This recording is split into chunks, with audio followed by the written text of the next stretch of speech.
WhatsApp guys, welcome to my channel पर new है तो चैनल को सब्सक्राइब, वीडियो को लाइक कीजिएगा। तो आज के इस क्वेश्चन में मैं आपको समझाऊंगी square root of 1.44 by prime factorization method.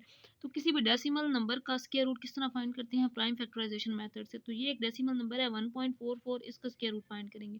तो पहले हम इस पॉइंट को खत्म करेंगे। तो इस पॉइंट को खत्म कर दिया हमने यहाँ पे 144 पॉइंट को जब खत्म करते हैं तो डिवीजन में क्या करते हैं, पॉइंट की जगह पे 1, उसके बाद जितने भी नंबर्स होते हैं उतने जीरो। तो यहाँ पे 2 डिजिट्स थे पॉइंट के बाद, तो 2 जीरोस लगा दिए।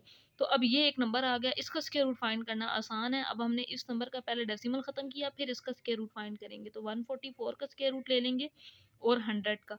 अगर तो आपको डायरेक्टली पता है कि 12 मल्टीप्लाई 12 144 होता है, 10 मल्टीप्लाई 10 100 होता है, तो डायरेक्टली लिख सकते हैं। अदरवाइज प्राइम फैक्टराइजेशन मेथड से हम इसका 144 के पहले फैक्टर्स बना लेंगे और फिर 100 के।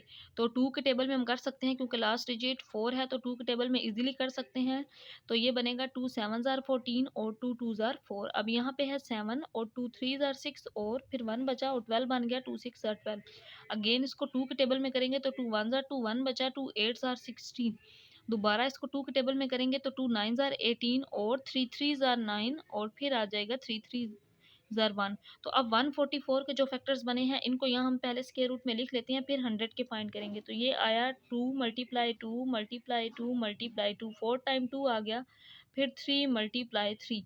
तो ये आ गया स्क्वायर रूट के साथ। ठीक है, अब डिवाइडेड बाय 100 है, तो 100 के फैक्टर्स बना लेंगे, 100 को लिखेंगे और 2 के टेबल में हम कर सकते हैं। तो 2 5 ज़ार 10 और 0, 2 2 ज़ार 4, 2 5 ज़ार 10, फिर 25 है तो 5 के टेबल में जाएगा और 5 1 ज़ार 5 हो जाएगा। तो अब जो इसके फैक्टर्स बने हैं, अब इनको यहाँ हम 100 के स्क्वायर रूट में लिख देंगे। 2 मल्टीप्लाई 5 मल्टीप्लाई 5।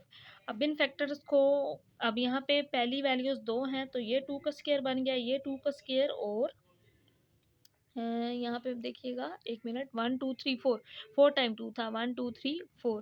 तो पहले ये दोनों और फिर सॉरी ये दोनों, तो मतलब ये 4 है ना 2, तो 2 का स्क्वायर और 2 का स्क्वायर, फिर लास्ट वाले जो 3 हैं 2, इनका स्क्वायर बन जाएगा और ऊपर स्क्वायर रूट इसी तरह आ जाएगा। अब इसी तरह अगर डिवीजन में लिखें तो ये बन जाएगा 2 का स्क्वायर और 5 का स्क्वायर, 2 का स्क्वायर मल्टीप्लाई 5 का स्क्वायर। ये स्क्वायर कैंसिल आउट हो जाएगा स्क्वायर रूट से, इसी तरह यहाँ पे कैंसिल आउट। तो जो वैल्यू बची वो 2 मल्टीप्लाई 3 और डिवीजन में वैल्यू बच गई 2 मल्टीप्लाई 5। तो इनको मल्टीप्लाई कर देंगे, 3 2 ज़ार 6 और 6 2 ज़ार 12 और 5 2 ज़ार 10। तो यहाँ तक भी आंसर लिख सकते हैं, लेकिन एक रूल होता है कि अगर क्वेश्चन डेसिमल में पॉइंट में था तो आंसर भी डेसिमल में ही निकालेंगे। तो अब इसको डिवाइड करके इसका आंसर लिख देंगे। तो ऊपर वाली जो वैल्यू है इसको अंदर रखेंगे, नीचे जो वैल्यू है इस पर डिवाइड करेंगे। तो 10 1 ज़ार 10, माइनस करेंगे 2 आ जाएगा, 1 माइनस 1 0। किसी भी नंबर से पहले हम 0 नहीं लिखते, तो 2 छोटा है 10 से, तो यहाँ पॉइंट लगाएंगे और यहाँ पे 0। तो 10 2 ज़ार 20। तो इसको डिवाइड करने से आंसर आ गया 1.2। तो इसका मतलब है 1.44 का square root by prime factorization method, decimal number का स्क्वायर रूट क्या होगा, 1.2 होगा।